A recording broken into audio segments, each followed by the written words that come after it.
Now, I spoke to Sabina Dewan, president of the Just Jobs program at the Center for American Progress, and I started by asking her what countries can do in the short term to alleviate poverty.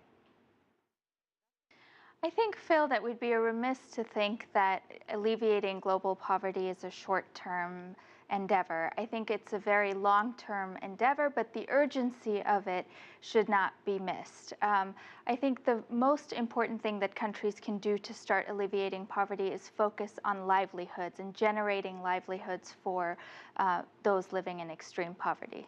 I have been through a bunch of the reports, including the ones from the World Bank, and one of the first questions I always look at when I see these reports is how do they define poverty? I mean, we've called it extreme poverty, we've called it the poor, we've called it living wage, standard of living. What is the best metric to use when we want to first assess the problem? I think that's a very important question. I think that the way that the World Bank measures poverty is very much based on income. However, more and more what we're seeing is countries are going beyond that to look at other measures of deprivation, like gaps in education, in healthcare, in employment. And I think that taking a multidimensional approach to measuring poverty and looking at the different aspects of deprivation is really the right way to start looking at poverty. When you look around the world and you see all these countries, take steps to address poverty. Let me start with the countries that are doing a good job, and then we'll get to the other ones. But who, in your opinion, is doing a good job in addressing the issue? I think we see countries like, I would say rather than countries, it's more programs. We see countries like Brazil that have implemented programs like Bolsa Familia, which are conditional cash transfers that are based on, a child being in school.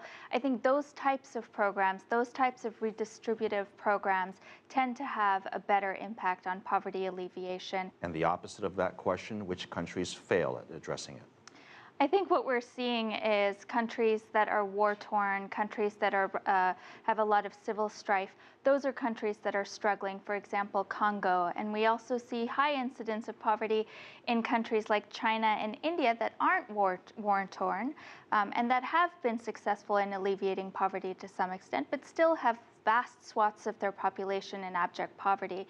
And in those countries, I think it's equally important to focus on livelihood generation and on better governance and rule of law as well. Walk us through, put your economist hat on, and my theory is, of course, if you help people out of poverty, that ultimately helps all the classes and ultimately helps the entire country because it trickles back up. Make the economic case for our international audience why alleviating poverty is ultimately good for the country, for investors and stakeholders around the world. I think that's exactly right. I think when we invest in education and in healthcare and in livelihood generation so that people can earn wages and have more consumption power, ultimately what that does is it leads to more stable societies. It creates people that are spending more money, and so it creates a more dynamic economy.